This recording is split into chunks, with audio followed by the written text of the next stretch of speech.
Terror on Magic Island, Port-au-Prince, Haiti, 1932. It was a quiet evening at the port as a passenger ship was unloading its passengers.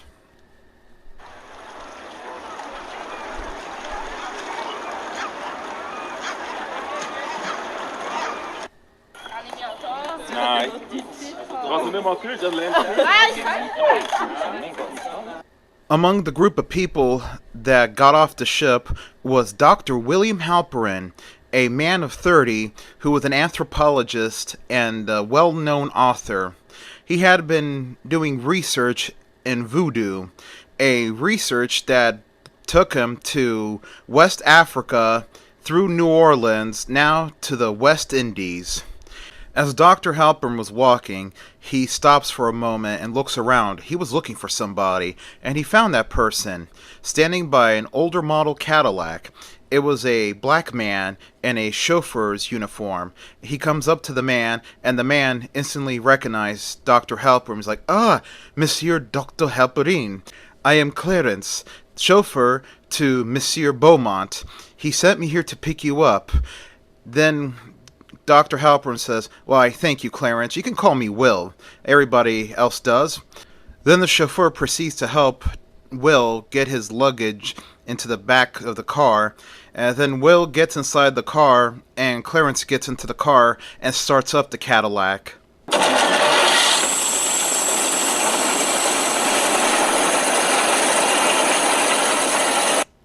Then the car leaves the port. As it drove through the capital city, it soon left the capital city into the darkened, moonlit country roads.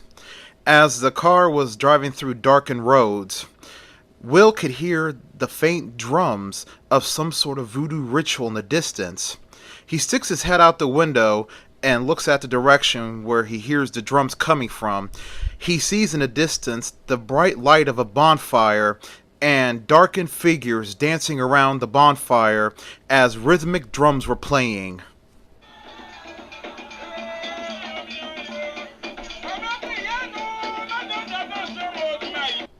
Seeing that, Will then sticks his head back inside the car and asks Clarence, "Clarence, can you take me out there? I want to see that ritual up close." Clarence, with a look of fear in his eyes, says, "Oh, no, no, Dr. Helper, no, monsieur.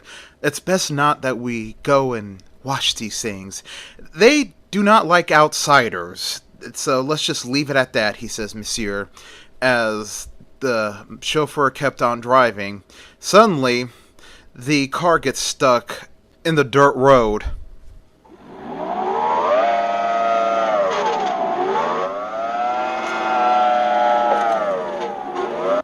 Then the chauffeur turns to look at Will and says, "Monsieur, I'm going to need your help. I'm going out to push. Come in this driver's seat and give it some gas." Will's like, "Okay, that's no problem." So the two men switched. Clarence goes out to push the car, and Will gets into the driver's seat and does what the chauffeur told him. They eventually get the car unstuck from the dirt, and Will comes out of the car, and Clarence says, "Oh, thank you, monsieur. Now let's get back to the plantation quickly." So Will gets into the back seat of the car. He closes the door, and then he heard a rustling coming from the bushes, the sound of grass being disturbed and twigs snapping.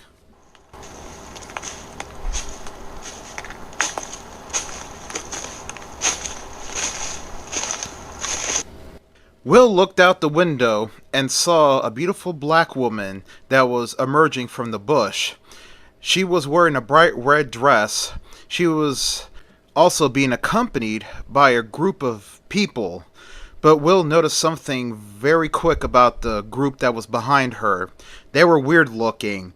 They were almost cadaverous looking, very thin, almost as like they were decaying alive. But Will also noticed something about the group. They all emanate a foul odor of death. Then Clarence saw that group emerging from the bushes. He let out a loud scream, "Zombies!" and quickly starts the car up and speeds off at high speed. Will noticed that Clarence was frightened and he was doing a sign of the cross as he was driving frantically. Will's like, "What's going on, Clarence? Why are you so scared? Who are those people?" Clarence says, "That was a very dangerous caplata. You need to stay away from her. And those that were with her, those were the living dead, zombies. Those who died, and she brings them back under her power." Then they finally reach the Beaumont plantation. Well, the car arrives to the Beaumont plantation.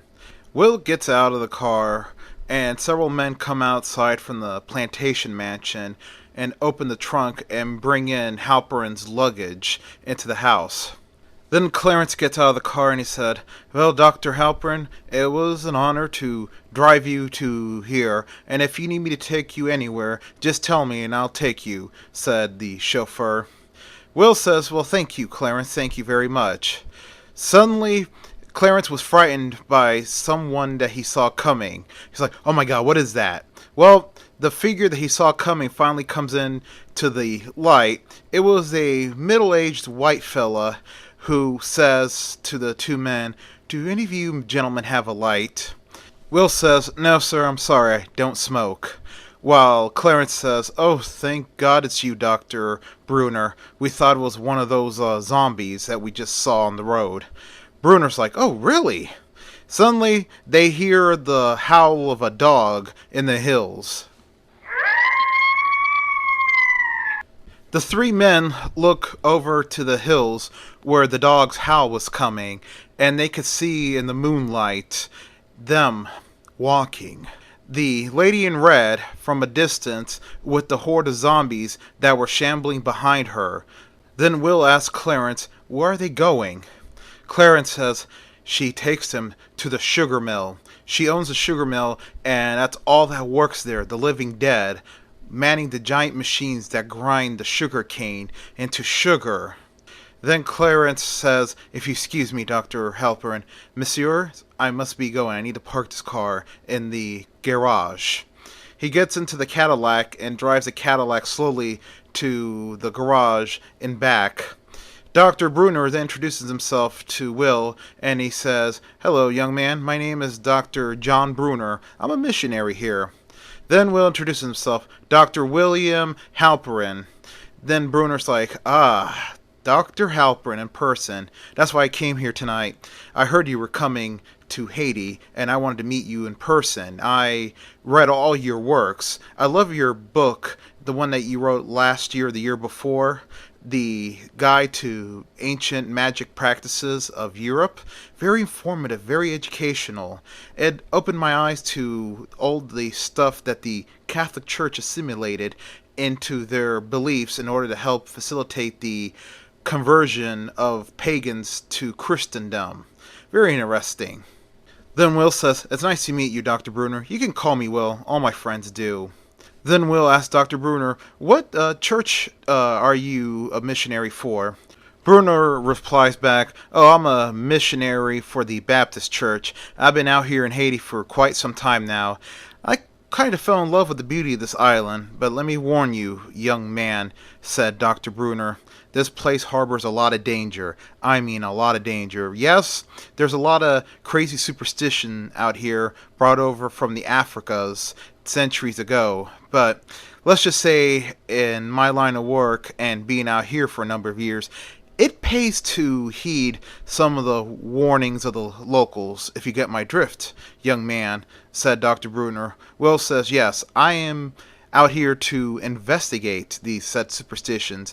I'm writing a new book on voodoo from Africa to the New World, and I started the book last year when I went out to West Africa and studied the voodoo out there, and then I went to Louisiana, particularly New Orleans, studied voodoo there, and now this is the final leg of my research for the book.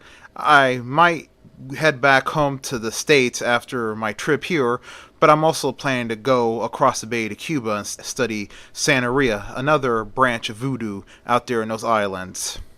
Dr. Bruner's like, "Wow, this is very interesting research," he says to Will. "I look forward to reading that book." Then a man just a couple years older than Will comes out and he says, "Ah, Dr. William Halperin, it's good to meet you at last in person." The man introduced himself. "My name is Charles Beaumont, owner of this humble plantation," he said, "and a big fan of your works, Dr. Halperin," he said. Then Will says, "Well, good to meet you at long last, Mr. Beaumont, and I thank you again for financing my trip out here to the West Indies and letting me stay at your mansion." Then Charles Beaumont says, "Don't think of it, Dr. Halperin, don't think of it at all." Then Charles goes on to say, "I enjoy to entertain famous people out here in my home when they're visiting Haiti." And then he says to Will, "Well, Dr. Halperin, I'm sure you're hungry. Why don't you come in? Dinner's ready." And then Charles looks at Dr. Bruner and he says, "Dr. Bruner, you're always free to join us for dinner." Bruner's like, "Well, I think I'll take you up on that offer, Mr. Beaumont." And the three men enter the mansion. There, inside, Charles introduces Will to his butler, and he says, "Dr. Halperin, this is my butler, Silver. If you need anything, he will attend to you." And then Will says, "Oh, thank you, Mr. Beaumont, but, Mr. Beaumont, feel free to call me Will. All my friends call me Will." Then Charles says, "Okay, then, Will, then you could call me Charlie. Everyone else does." And he says, "Come," as he showed the two men to the dining room. The dining room was very nice and quaint. There was a lot of food there. And then he sits down and he invites Will and Dr. Bruner to sit down. The two men sit down on opposite ends of the table and they begin to eat and discuss how they all ended up in Haiti, with Will going first, saying, "Well, I was born in Providence, Rhode Island, 1902. My parents were well-to-do, and I was pretty smart. Even though they said I was smart, I consider myself lucky. I went to a prestigious school until I graduated at 16 years old in 1918. Then I got accepted to Brown University, where I received my doctorate in anthropology and minored in history. After graduating Brown at the age of 22 in 1924, I wrote several short stories that were published in Weird Tales. Then I wrote my first 3 novels. They were very successful, and the money that I earned from my novels and from my short stories I used to finance my expeditions to different countries where I studied ancient religious beliefs and magic, and then just write it all down and publish it in several successful novels that I trust you men have read." Bruner says, "Yes, I told you I read the first one." And then Beaumont says, "Yes, I read all your works, your fictional works and your educational works," he says. Then Beaumont goes on to tell about himself, and he says, "Well, there's nothing much to talk about me," he says. "I was born 1900 to wealthy parents. And, of course, like you, I went to the finest schools, and I went to Yale University, where I earned my degree in business," he says. And then he said, "Well, I worked here and there until I got kind of lucky," he said. "About 1926, a distant relation of mine, who I only met twice in life, had died. He owned this tobacco plantation in Haiti, and he left it all to me, since he had no children. So I came here, looked at this place, and I fixed up this mansion, and I bought several other properties around there to expand the plantation, and I made it the success that it is today. And I also bought some other properties in this island, a small hotel and a local luxury restaurant where a lot of the Haitian heads of state love to eat at, and other wealthy tourists that come here," he says. "And if you ever want to eat there, gentlemen," he says, "just give me the word and I can get us a table there. You'll love the food there." Will says, "Well, thank you. I'll take you up on that offer sometime before I leave, Charlie," he says. Then Dr. Bruner goes on about his life story, and he says, "Well, there's nothing much to talk about me," he said. "I was born in 1875 in Virginia. My father was a minister, so I followed in his footsteps. I went to seminary, and after I graduated from seminary with my doctorates in theology, I was an assistant reverend to a local church in Richmond. And then afterwards, I was given my own congregation out in the very northern area of Virginia, and I headed that congregation there for years. Then in 1912, I saw there was a opening for missionary work in the West Indies, particularly this island, Haiti, and I decided to jump on it, and I've been here ever since doing this. Then the three men finished their dinner, and then Silver, the butler, showed Will to his room upstairs. Will begins to unpack everything and all and shaves, and then lays down to go to sleep. Meanwhile, in an old sugar mill not too far from the Beaumont plantation, a young man was running through the sugar fields on the moonlit night.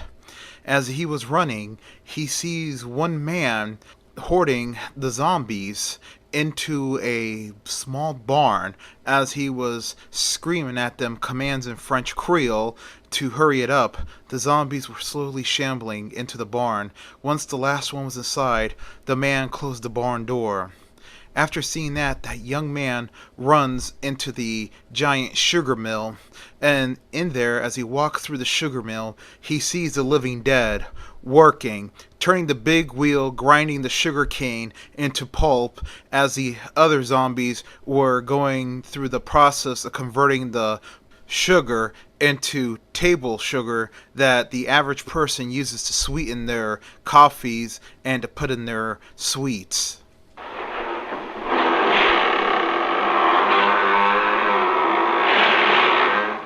The young man eventually made it to an office at the far end of the mill floor. He knocks on the door. A woman says in Creole to come in. He opens the door and he says, Madame Marie, the visitor to the Beaumont plantation is a famous writer by the name of Dr. William Halperin. The woman that the man was talking to was the woman in red that Will saw earlier that night. And she says, Dr. William Halperin. I know of him. I read some of his works. Very interesting. I bet you he's here to learn the secrets of voodoo. Many men who write books on magic always come to this island to try to unlock the secrets of voodoo. Well, we'll see. We'll see how far he gets. He's a very attractive man, she says. Very attractive. Well, anyway, she says, keep an eye out on him and tell me who he meets, who he talks to, and all his movements. The young man says, yes, madam, yes. And he runs off. She goes over to a makeshift altar in her office. It was a rather hideous-looking altar with scary-looking figures on it. It would give anyone nightmares who looked upon it. On one end was a shelf with several jars. Those jars contained the souls of the zombies that were working on the sugar mill. And in one jar that she had, it was labeled with the name of Charles Beaumont. And she says, "Oh, Charles Beaumont, soon I shall take revenge on you for what you have been doing to me." She lets out a big smile and lets out a loud cackle. The next morning, Will was awakened by the sound of rifle fire.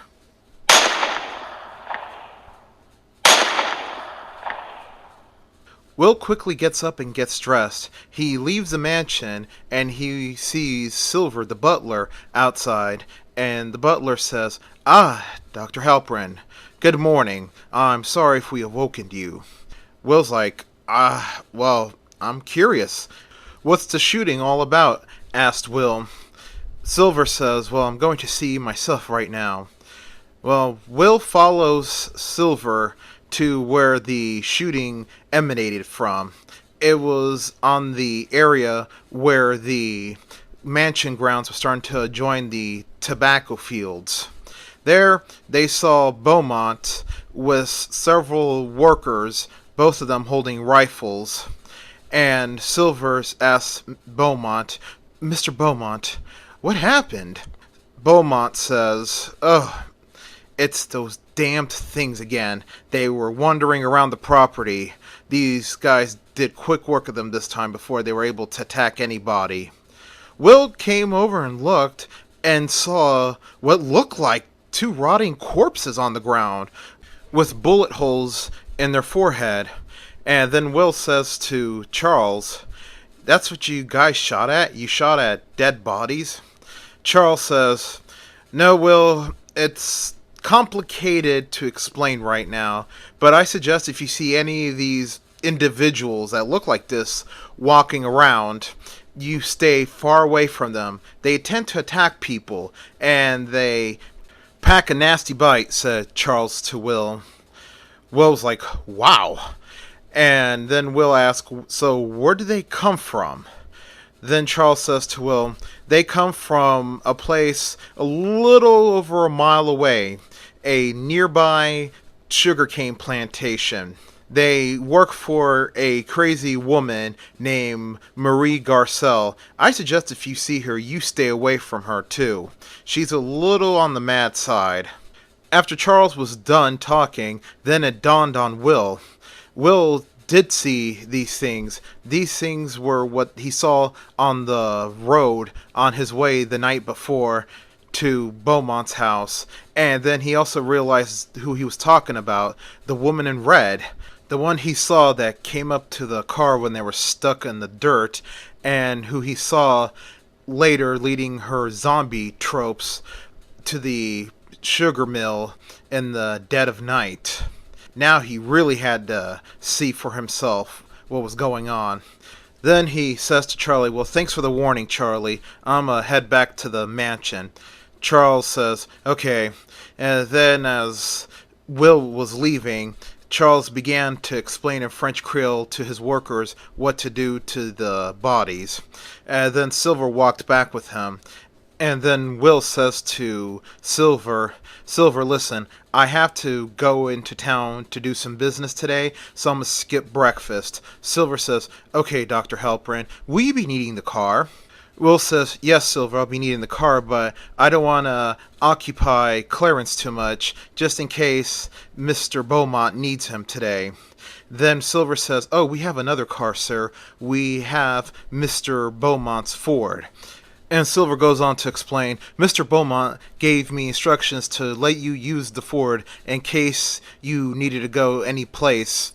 Then Will says, "Oh, that'd be great, Silver. Can you get the car ready for me?" he asked the butler. And Silver says, "Yes, Dr. Halpern, just give me a few minutes." Will says, "Excellent." Will goes back inside the mansion, goes up to his room, as then starts unpacking some things from a small suitcase he had. The contents was a revolver that he put on his person, since Will was a very cautious man, and a Nagel Volanda camera. It was a small camera he got the year before. He grabs a camera and he grabs from the suitcase one more object, a small satchel bag, and he puts the camera in the bag, and then he heads downstairs. As soon as he left the front door, Silver had just pulled up with the Model A in the driveway. He gets out of the car and he says, "It's ready, Dr. Halperin." Will says, "Thank you, Silver. I'll be back in a few hours." Then Will gets into the car and drives off.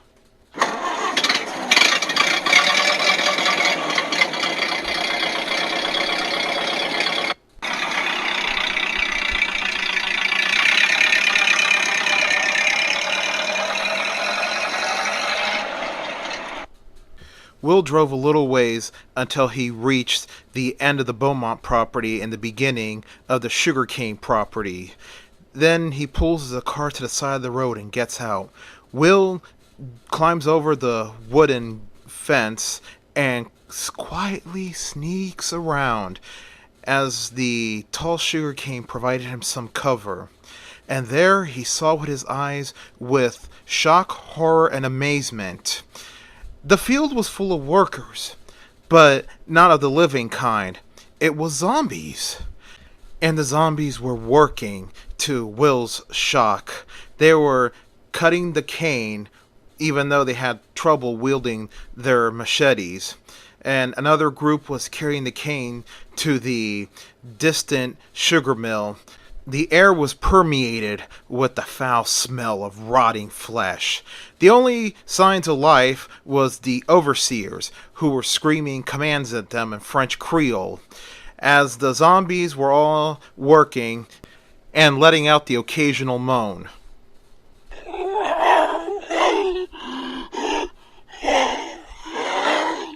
It was truly a sight to behold. It was amazing and frightening at the same time. Then Will pulls out his camera from his satchel bag and begins to take photographs.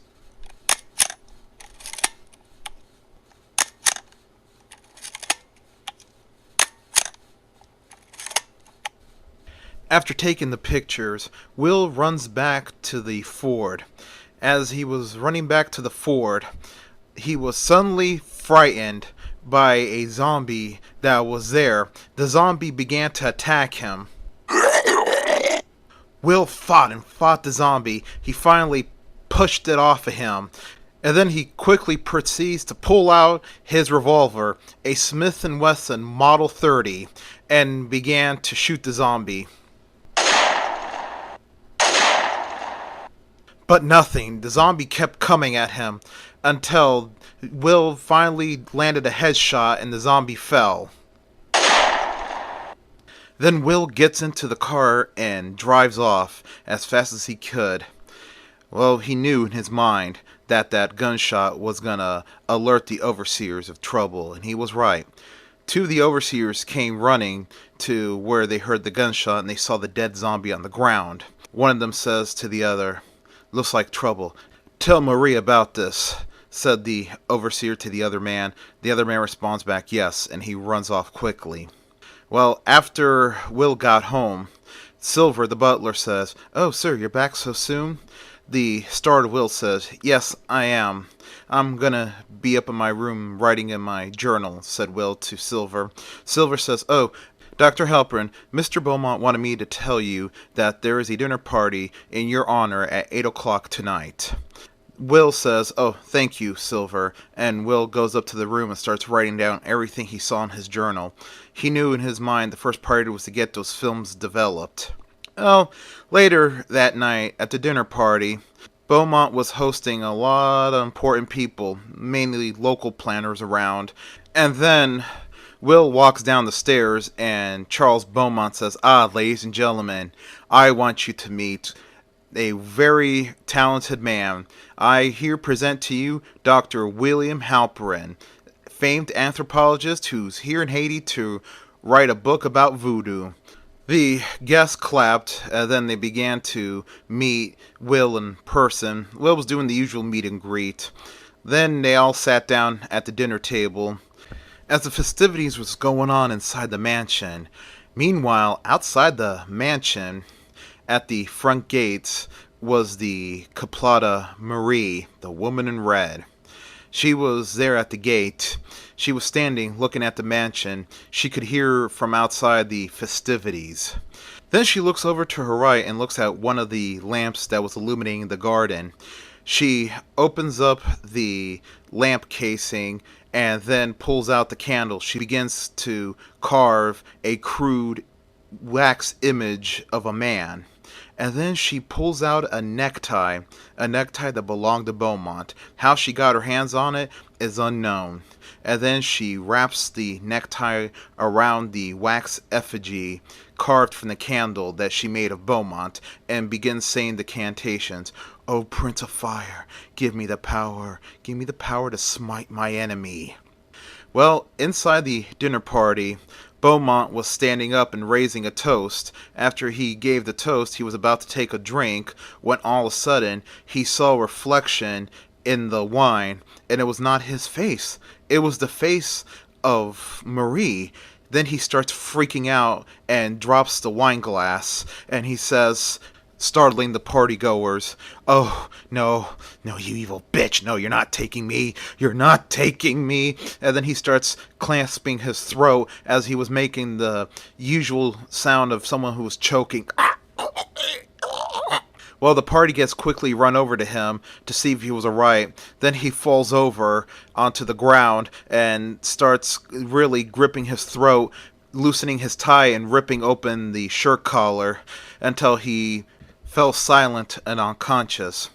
One of the party guests happens to be a local doctor.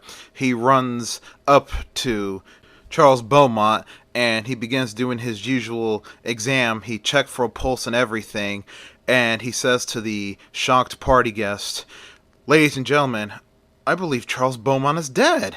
He looks again for a pulse and he says, "There's no pulse. He's definitely dead."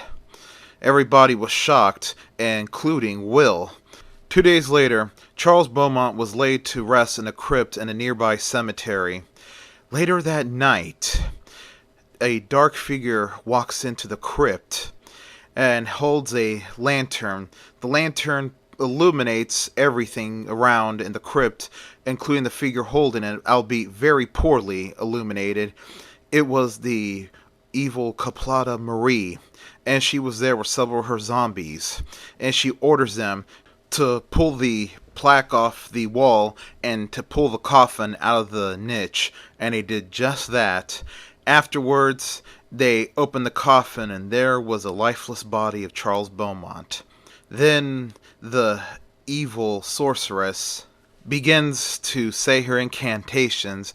Then when she's finished, she commands the body of Charles Beaumont to rise from its coffin. The eyes of the corpse opens up to reveal just plain white eyes and no pupils. And then he lets out a primordial scream and rises up from his coffin. Now he was a zombie, and Marie mocked him, saying, "Well, well, well, Charles Beaumont, the once great, powerful Charles Beaumont, the man who harassed me, tried to terrorize me into giving up my lands so you can expand yours." And she says to the zombified Charles, "And now look at you. You're nothing. You're just a zombie, the living dead. Now you will work for me. But I decided to make this a personal hell for you. You still have your soul inside. And you will be aware of all the atrocities that you commit, and you will be powerless to do anything about it, since you're just trapped inside your dead body." She lets out a cackle, and then commands him to join the rest of the group that was inside the crypt, and they all left.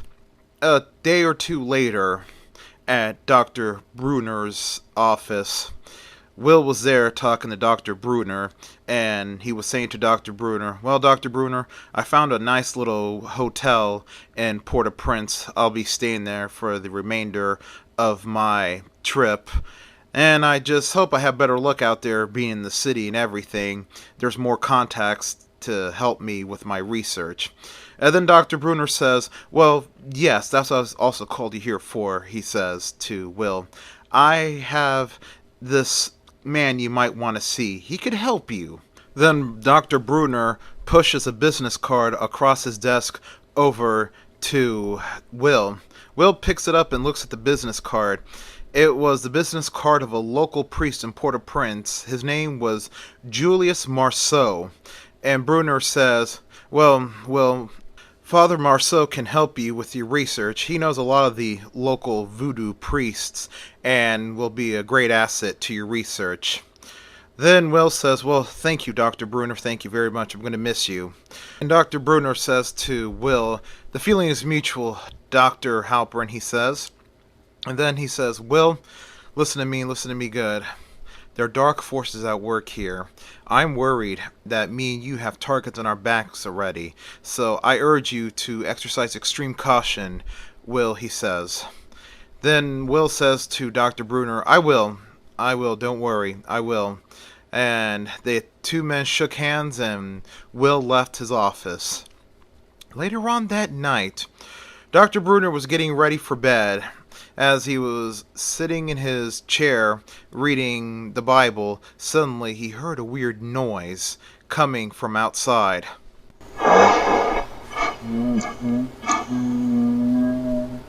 Freaking out, Dr. Bruner gets up and runs to get his gun in his office.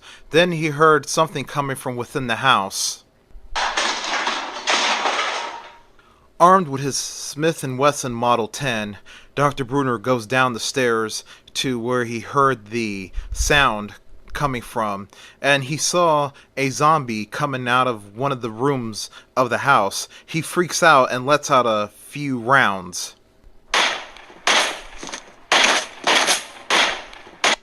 Well, after one bullet hits the zombie in the head, the zombie falls down. But several more were coming into the room from other rooms in the house. Dr. Bruner quickly ran upstairs. He let out a few more shots, but he was out of ammo.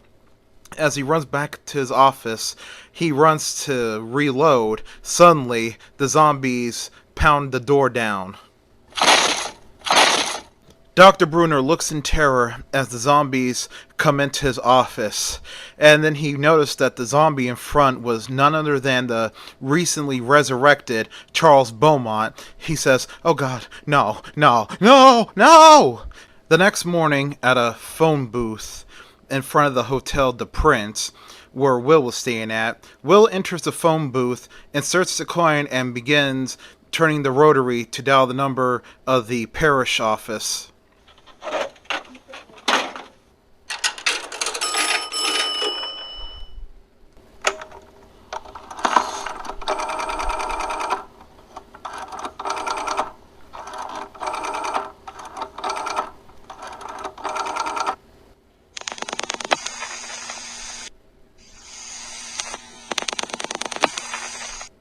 Then someone picks up the line at the other end. It was Father Marceau himself.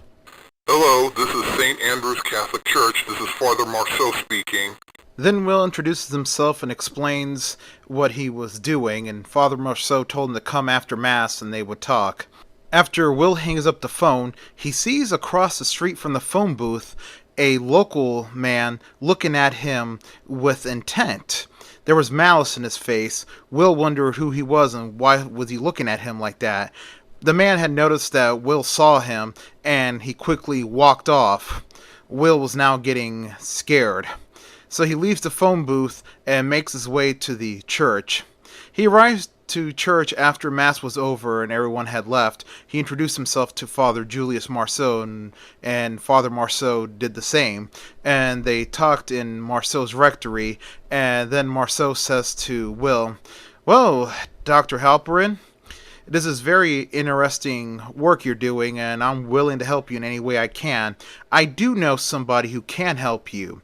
His name, Andre Garcelle, a local Houngan, who I'm kind of friends with. We were childhood friends. I try to keep my distance away from him because of his beliefs, but we still are on friendly terms, and if I talk to him, he'll probably let you observe a voodoo ritual." Will's eyes lit up and was like, "Oh, thank you, Father Marceau. I'll be delighted if you're able to do this." Then Will says to Father Marceau, "And I will donate to your church for payment." Marceau says, "Oh, thank you, Dr. Halperin. That's kind of you." Well, later on, they meet the Houngan, Andre Garcelle, at a local eatery. And Will introduces himself and he says, "Mr. Andre Garcelle, I'm Dr. William Halperin, but you can call me Will." And then Will explains what he was doing in Haiti in his research, and Andre says, "Oh, I am honored to meet you, and I'm honored about your work," he says. "Maybe you could shed some good light on voodoo." And then Andre goes on to explain further, "As you may know, Will, that voodoo has a very negative reputation, thanks in part to people like my dear friend Father Marceau here, and tourists who like to cause alarm," he says. Will says, "I understand, Andre, and I intend to shed every light I can on voodoo. That's why I'm writing this book. I've went from Africa to Louisiana to here, and I've studied just about every aspect of voodoo. This is the final piece of my research," he says to Andre. Andre's eyes lit up, and he lets out a big smile, and he says to Will, "Well, Will, I want you to come tonight to a ritual we're having." And then he says to Will to meet him at the eatery after they close. Later on that night, as the eatery was closing, Will meets Andre, and Andre takes him to the temple. It was a building hidden within back alleys. As they were walking there, Andre explained to Will everything he wanted to know about voodoo rituals and symbols and everything, and Will was writing it down in his pad. He was very happy. They soon arrived to the temple. As they entered the temple, the practitioners all looked at Will, and then Andre says to them in French Creole that he's a friend and he's okay. And then soon everyone's mood lightened up and they went up to greet Will in French Creole. Soon the ritual had begun. It was a Tuesday night, so it was the night to worship Urzuli Dantor. They had the altar up for her, and Will had recognized the altar from his research in Louisiana, the Black Madonna, but this was not the reproduction of the famous Polish icon. This was a home-drawn one, probably from a local, who had some great art skills. As the practitioners began banging their drums and singing and all, waiting for the Lao to start making its presence known by writing a dancer, but instead of making its presence known on one of the dancers, suddenly Will was feeling strange. He was feeling dizzy. He was feeling sensation, like something just seized him. The people in the ceremony had noticed. He began swaying like he was about to fall down until he finally fell down on the ground, landing on his back. He began to have visions of Urzuli. He sees Urzuli standing there amongst a bright light. Then suddenly the vision changed and he saw Dr. Brunner. And he says, "Dr. Brunner, what's going on?"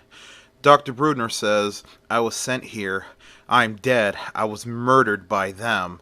Will's like, "What do you mean you were murdered by them? You're dead? What? What's going on?"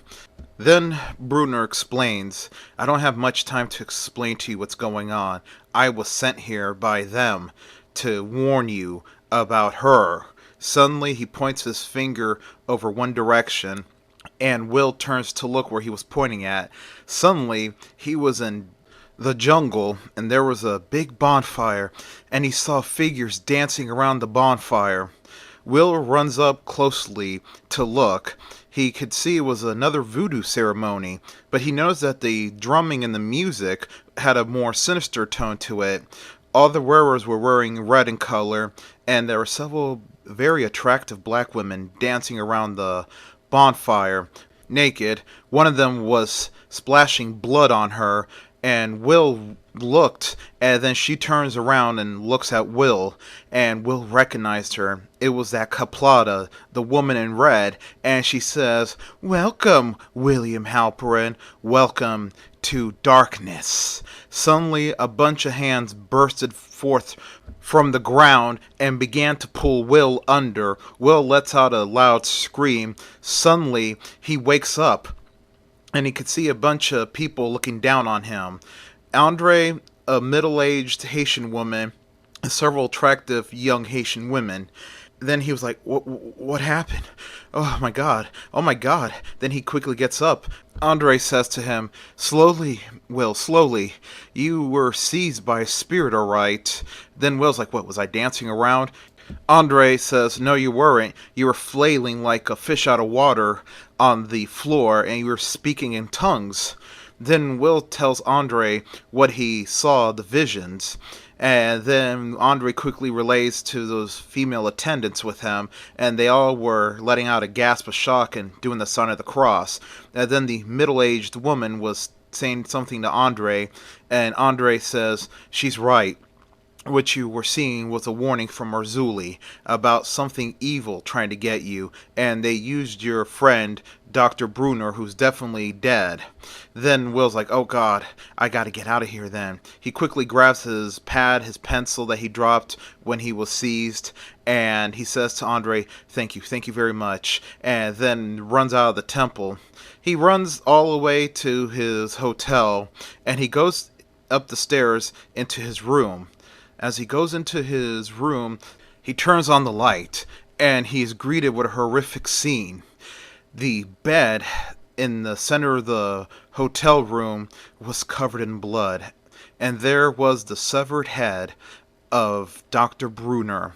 And there on the wall above the bed was some sort of voodoo symbol drawn in blood.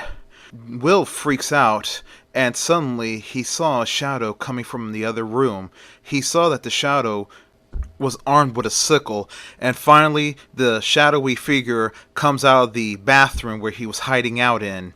It was the killer, or one of the killers. He had his head covered with a gunny sack to hide his identity, and armed with a sickle, he was getting ready to run at Will when suddenly Will quickly pulled out his Smith & Wesson revolver and let out a shot. The bullet hit the killer right in the throat, exiting the back of his neck. The killer fell on the ground.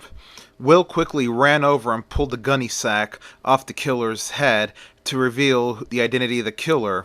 It was that man that was looking at Will when he was in the phone booth. Will's like, he must have been a member of that cult. Oh man, I'm really in over my head, Will said aloud to himself. Then he runs down to the registration desk at the hotel and tells the clerk there to call the police, saying that there was a murder, that someone tried to kill him and someone killed Dr. Bruner. Well, the Haitian police were there. They asked Will a barrage of questions, cleared him of any wrongdoing, and took away the severed head and took away the body. Then Will quickly packed up, went down to the phone booth, and called Father Marceau. He pleaded with Father Marceau that he needed to stay at the church. He had nowhere else to go, and it was dangerous where he was at. Father Marceau told him to come to the church, and he would help him. At the church, Father Marceau tells Will that he needs to leave the island, that he would help him in the way of prayers and blessings and all that stuff. But Will says to Father Marceau, I only know one man that could help me. And that's Andre, says Will to Father Marceau, and I need you to get in contact with him so he could help me. Father Marceau says to Will, okay, Will, I will, but you know what? I suggest you do what I say. You'll live. Will says, duly noted, Father, duly noted. Father Marceau then gives Will a scapular of St. Anthony and tells him to keep this to protect him. Will accepts it, and he says to Father Marceau, thank you. Later, Andre comes and picks up Will and takes Will to a secure location, a nice beachfront cabin. The cabin was painted all kinds of beautiful bright colors. He helps Will settle in, and he says to Will, you should be safe out here, and if you need to go into Port-au-Prince, please, Will, he says, exercise extreme caution. Will says to Andre, I will. And then Andre gives Will a pendant with voodoo sigils on it, and he says to Will, take this pendant and wear with you at all times, my friend. This will protect you from your enemies, and this will help you persevere against your enemies. That's what the symbol represents in our faith, he says to Will. Will says, thank you. I'll wear it with me at all times. So then Will takes the scapular that Father Marceau gave to him and puts it around the bedpost and puts on the voodoo pendant that Andre gave him. After Andre leaves, Will settles in, puts his clothes in the drawers and everything, and then he decides to sit down and relax. He had a very busy day. As he sat down and relaxed for a moment, he dozed off to sleep, and there the nightmare began. It was dark. Will gets up, and he's like, it's nightfall. Will looks around the bedroom when all of a sudden the metal shutters of the bedroom shut. Will ran to the one window that was nearest to him and tried to open the metal shutters, but they wouldn't budge. Then he runs towards the open door. Suddenly the door shuts. He quickly realized that the door was shaped like a coffin lid, and there was a cross-shaped window on the door, and he looks out the cross-shaped window of the door and sees the outside, but it was not the beach. It was as if he was looking out from a hole, and the witch was there looking over him, and she says to him, oh, my dear, dear Blanc, You seem to be stuck in a predicament right now. I think you're dead, she says, with her heavy Haitian accent. And then she grabs a shovel and starts throwing the dirt on the coffin. Suddenly, Will was not in his room anymore. He was laying in the coffin as dirt was falling on his face through the cross-shaped window. He starts screaming like, "No! No! No!" And suddenly, blood began pouring into the coffin, filling up the coffin. Will let out a blood-curdling scream, and all of a sudden he woke up. He looks around. It was normal. Nothing happened. He quickly gets up from the chair and looks out the window. He could see the water, and he could see the sun was setting. So he runs to the bathroom and turns on the faucet and decides to wash his face. He slicks back his hair, combs it, and puts on some new clothing and decides to go out to eat. While in the city, Will looked for a place to eat and he found one place that caught his eye. It was called the Magic Club. And he goes in there. It was a rather nice looking club. Inside the club, it was red and several murals on the wall. The maitre d' says to Will, good evening, monsieur. Are you just dining alone tonight? Will says yes. The maitre d' says, give me a moment, monsieur. I will find you a table. Will waited for a moment, and the maitre d' comes back and says, monsieur, tonight is your lucky night, said the maitre d'. We have a table right in front, and tonight's going to be a spectacular show. So the maitre d' shows Will to the table up front by the stage, and he says to Will, enjoy, monsieur. Your waiter will be Louis. Then Louis shows up and he says, monsieur, my name is Louis, your waiter tonight. May I start you off with something to drink? Will says, you won't happen to have non-alcoholic beverages. I'm a temperate man myself. The waiter says, yes, sir. May I recommend to you the Akassan? Will's like, the Akassan, what is that? Then Louis says, monsieur, that is a shake made of corn flour. Will's like, I'll pass. Do you have any soda here? And Louis says, oui, monsieur, we have soda. May I recommend to you pineapple soda? Will's like, ooh, okay, I'll try that out. And then Louis asks, all right, monsieur, what do you wish to eat? And Will responds back, I think I'll have soup tonight, my good man. What do you recommend for tonight? Asked Will. And Louis responds back, monsieur, may I recommend to you black bean soup. It's probably the club's best made soup. Will's like, okay, I'll have pineapple soda and black bean soup. The waiter writes down everything and says, I'll put the order in, monsieur, and walks off. As the waiter walks off, Will looks at the stage and watches the show that was going on. It was a music show, and they were playing traditional Haitian music. Will was enjoying it, but the song was over, and then everybody clapped in the club, including Will. Will noticed that a man had run up to the stage wearing a dinner suit. It was obviously the host of the show, and he says in a very heavily accented English, ladies and gentlemen, that was Tropical Thunder by the Jean-Luc Dupré Band. And everybody let out another round of applause, and the band on stage bowed down and exited stage right. And then the host says, now, ladies and gentlemen, you are in for a treat tonight. Tonight you shall witness the Haitian sword dance, a rather old and obscure ritual dance in voodoo.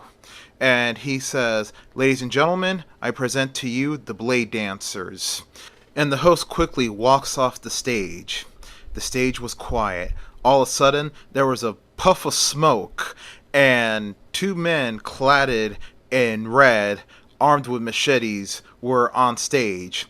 And then there was another puff of smoke like a magic show, and in the back, behind them, were drummers. And then they began banging their bongo drums wildly as the two young men were doing the rather fantastic blade dance.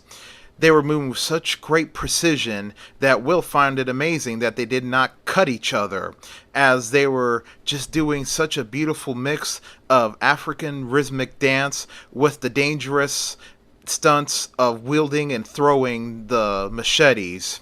And they were doing it so fast. They were true professionals, but they had to have been no older than 25. Well, the dance was over.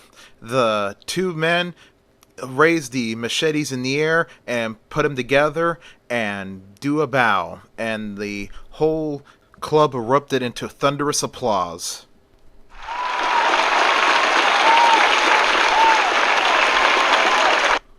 Then the two men and the bongo players in the back disappeared in a puff of smoke. Then the host walks back on stage and he says, "Ladies and gentlemen, that was just only a little bit of the entertainment for tonight. Now I present to you next another act, and this one is probably the best one of the evening, ladies and gentlemen," said the host. As the host was going to introduce the act, Louis, the waiter, comes up and says, "Oh, I'm terribly sorry, monsieur. We're busy tonight, so your soup is going to be a bit late, monsieur, but here's your pineapple soda." Will says to the waiter, "No problem," and the waiter puts the drink on the table and leaves. Then Will turns to look at the stage as the host says, "Ladies and gentlemen, the enchantress of the island, Marie." And then he walks off stage as people applaud again. Suddenly, there was another puff of smoke on stage. Suddenly on stage was another drummer with a giant bongo, and he begins to play his drums. As he was playing his drums, then there was another puff of smoke on stage, and then there was a figure that appeared on stage completely wrapped in a blue cloak. As the drumming progressively got faster, the figure began to unwrap herself from her cloak, and then she flings it behind her. The cloak lands behind her gently, and then there was another puff of smoke, and another group of drummers appear behind her and begin drumming. There was also in the group some guitarists who were just standing there doing nothing yet. And she was doing the dance as the drums were getting faster and faster. Then the drumming stopped and she stopped. Will was enjoying the show, and he was gulping down the pineapple soda that was given to him. It was the best tasting soda he ever tasted, he said to himself in his mind. And then the woman raises her hand in the air on the stage, and suddenly the torches that were on the stage erupt into light. Then it was just the first drummer playing a different beat, and she was doing another round of dancing. It was also fast-paced. The dress that this woman had on was very nice and revealing in the right places. Will noticed her beautifully sculpted ebony legs and her very thin frame. Then, as he got a closer look at her, suddenly he realized something. The woman on stage dancing was none other than the woman in red. The witch! The one that has been haunting his dreams. The one that killed Dr. Brunner. The one that has the zombies. He was shocked, and he wondered to himself, "Oh God, don't tell me she owns this club." And then the drumming stopped, and she stopped dancing.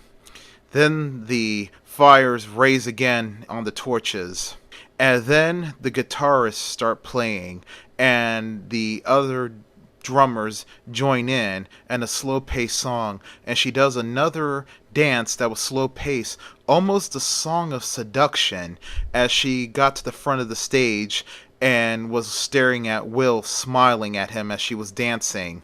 Will starts freaking out, but he also starts feeling weird. He gets up to go to the men's room as he felt like he was getting sick. As he was going to the men's room, suddenly he was having trouble keeping his balance. He was overcome with a very bad dizziness.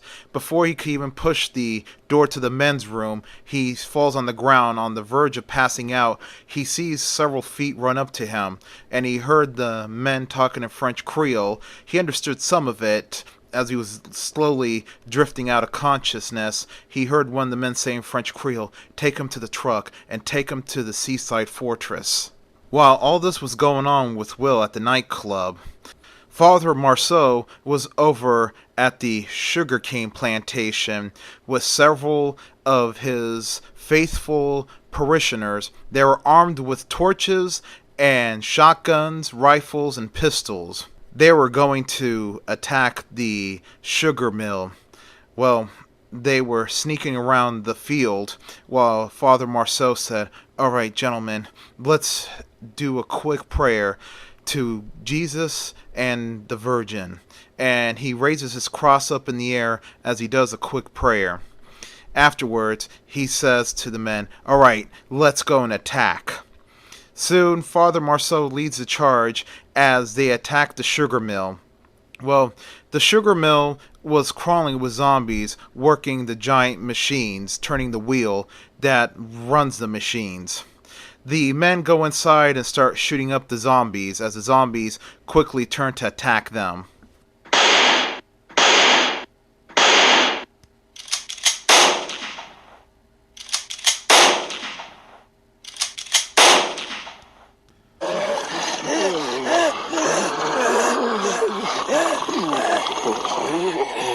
But of course, the plantation was not only crawling with zombies. There were the overseers who took care of the zombies. They were fighting back with guns also, but they were quickly made short work of by the parishioners. And there were other men with torches, barrels of oil that they broke and poured out, and Molotov cocktails as they set fire to the sugar mill. Meanwhile, outside, a smaller group of parishioners quickly ran to the barn where the other group of zombies were kept in.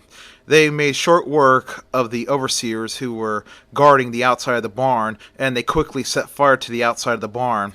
It was over. All the zombies, or most of them, were dead.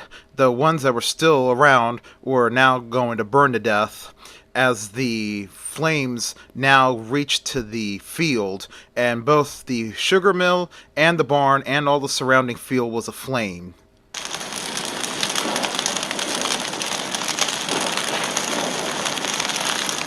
Father Marceau rendezvous with the rest of his parishioners on the road by the sugar cane fields, and he says to them, "Let's thank Christ and the Virgin for this victory," he says. And they all walked off singing Latin hymns down the darkened road.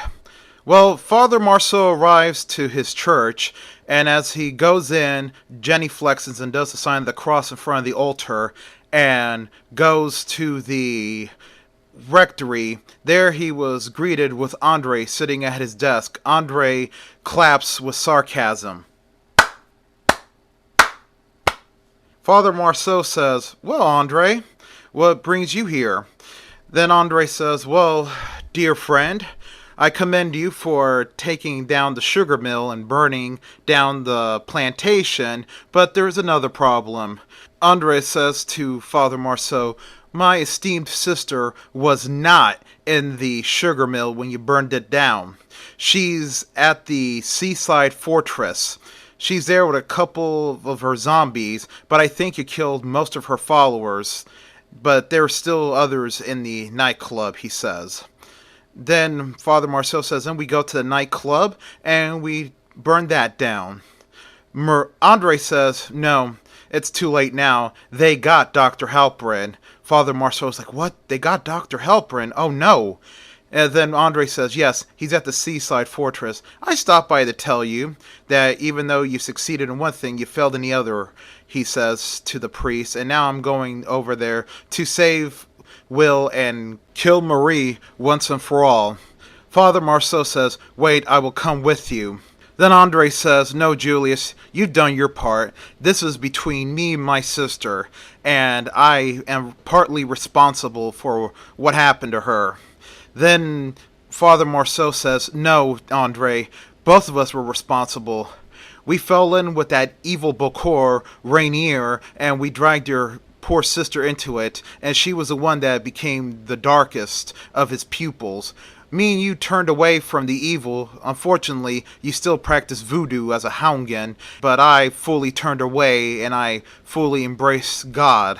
Then Andre says, this is no time to debate theology. Come on, we have to go, while we still have nighttime to give us cover. The two men leave and they head to the beautiful decaying fortress that overlooked the seaside on top of a cliff.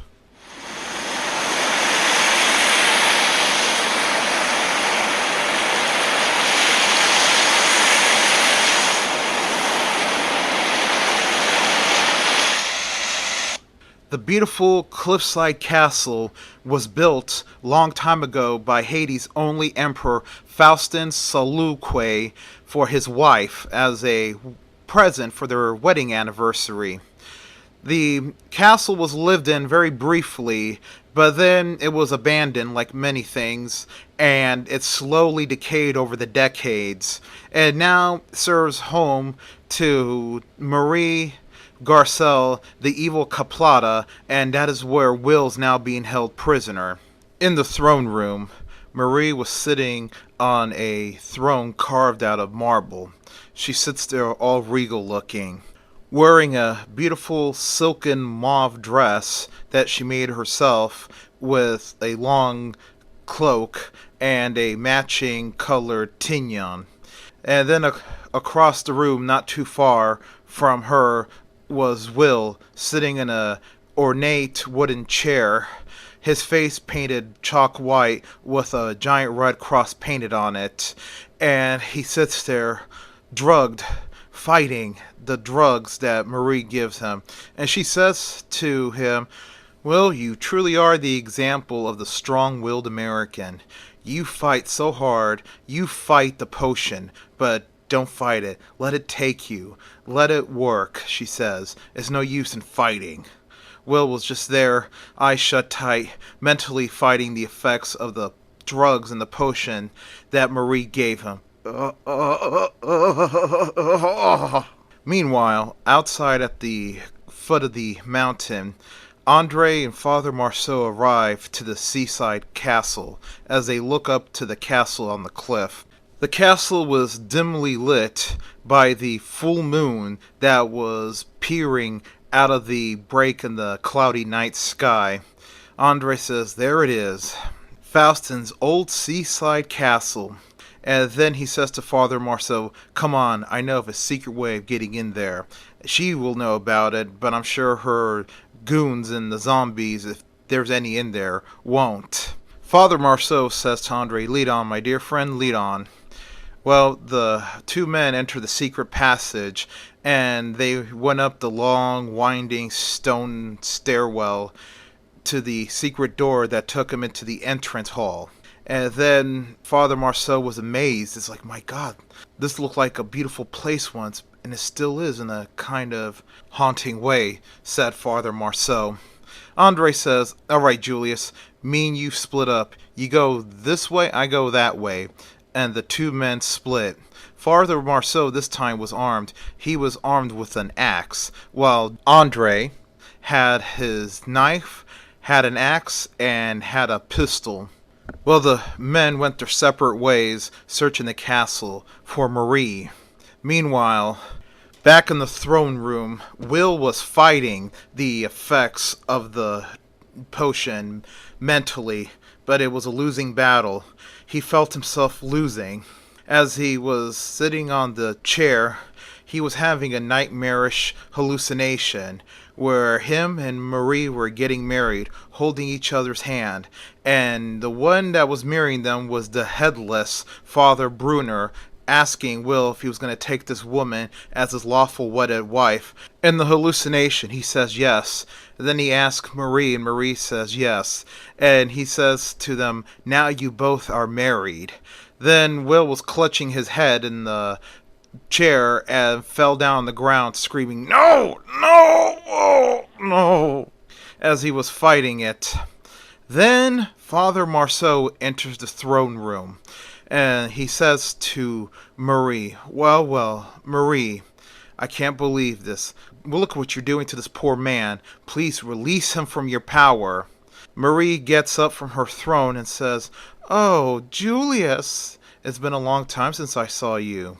A very long time.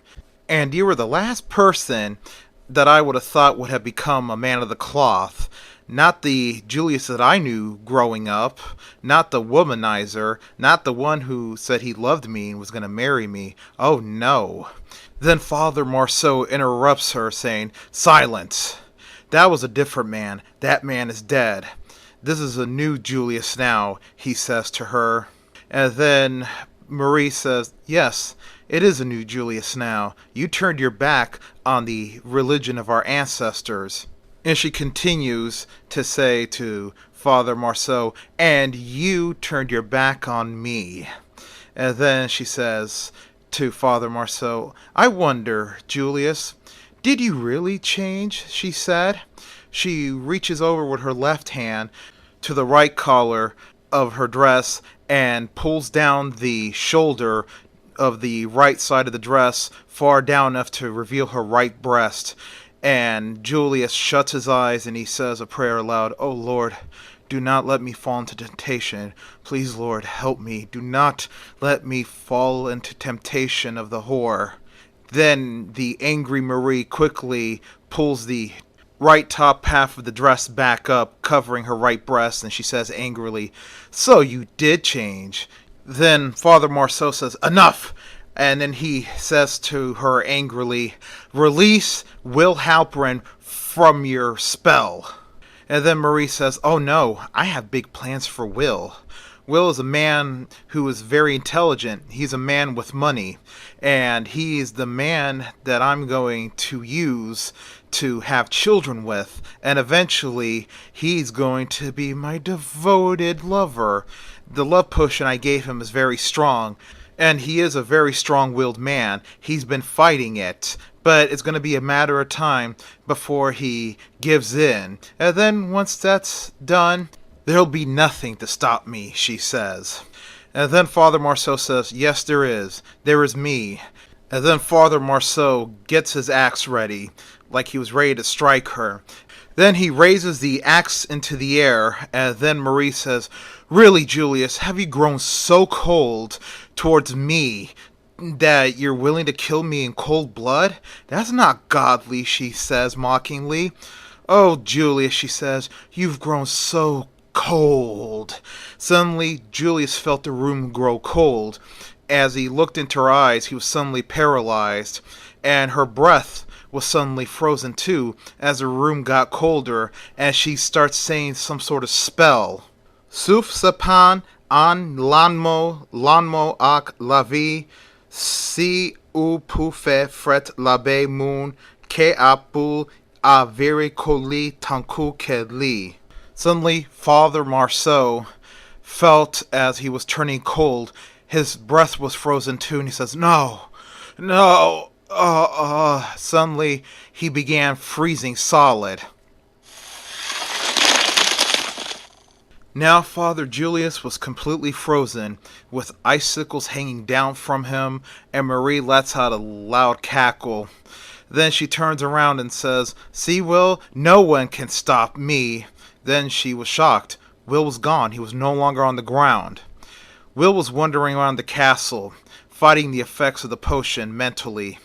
As he was fumbling around the castle, he fumbles and falls against one wall.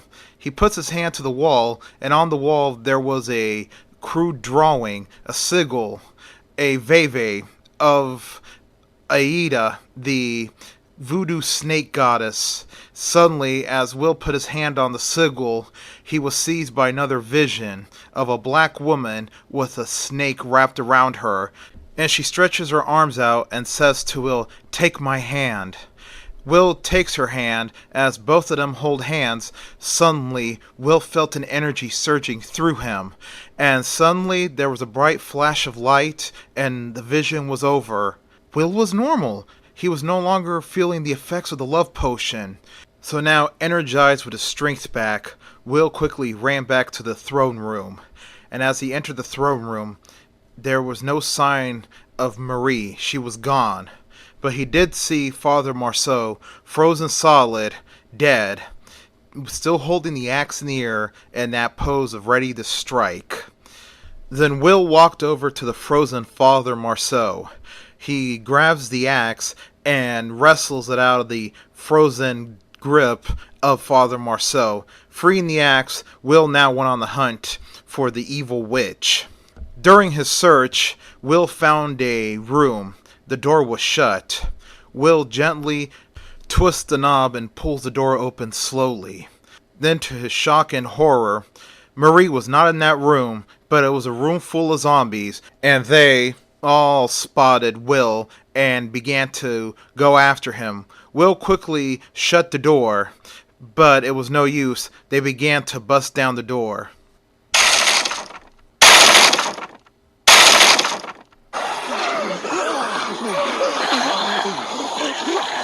As they broke out the room, Will hit several of them with his axe, killing several of them and running.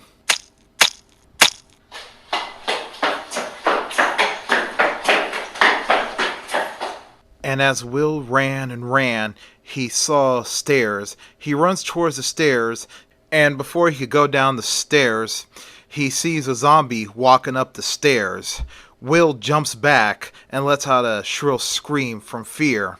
Then he noticed the zombie looked familiar. It was familiar. It was Charles Beaumont.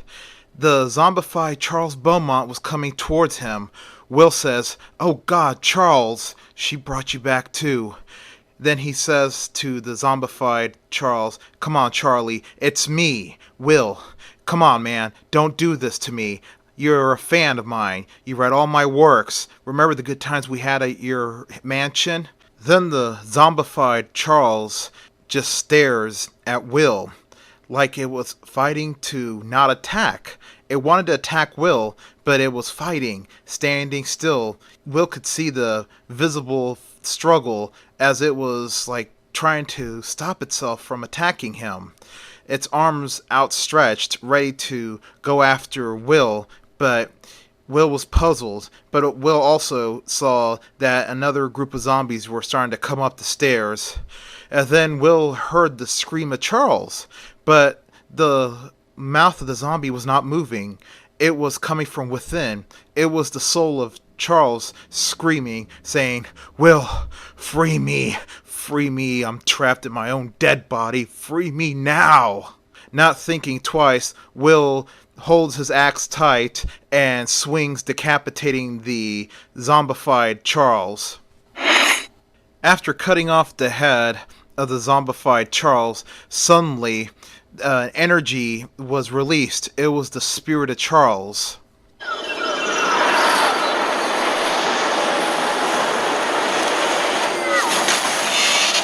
The freed spirit of Charles quickly shoots downstairs and takes out the zombies that were coming up the stairs. And then Will decides to run down the stairs, hopping over the destroyed zombies.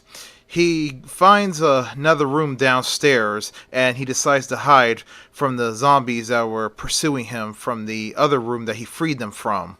As Will locked the door, he noticed the room had a hideous altar, and it had a lot of jars with people's names on it. Will quickly knew what it was from his research.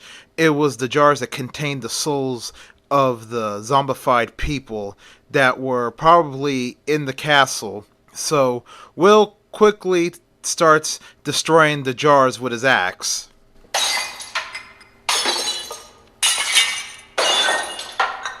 After destroying the soul jars, Will noticed that all the souls that were imprisoned in the jars were flying away as green energy. Then he turns his attention to the hideous altar and starts destroying it with the axe. After he was finished, Will leaves the room quietly.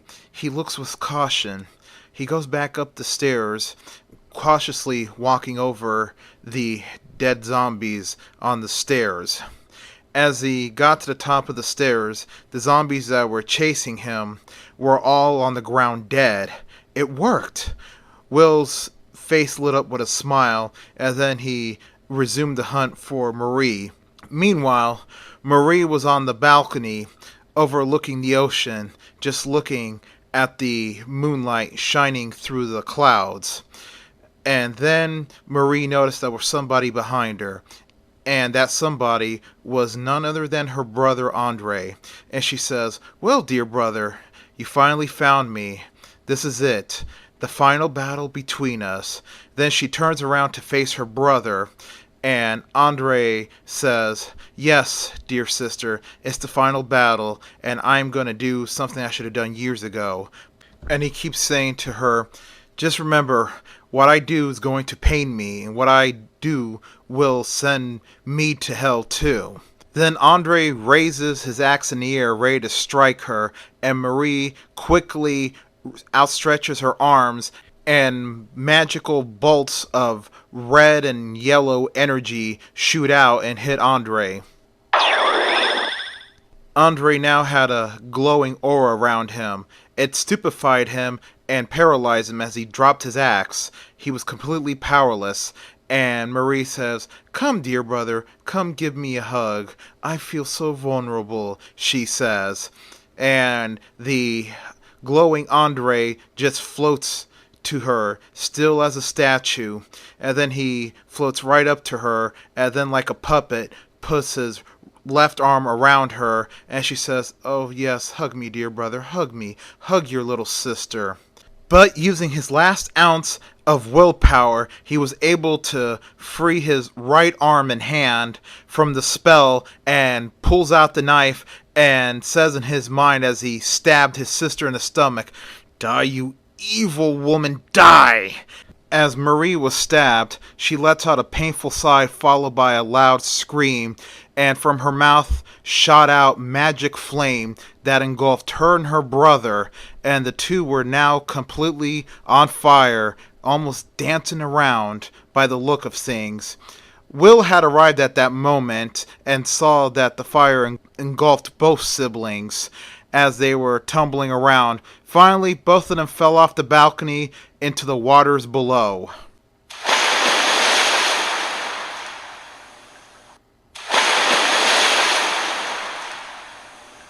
Will runs to the edge of the balcony and looks at the water below as the waves were crashing into the rocks. Then Will reaches for the charm necklace that Andre had given him to protect him from the evil magic of his sister. And then Will throws it off the balcony into the waters below, and he says aloud, "I think you're going to need this more than me now, Andre."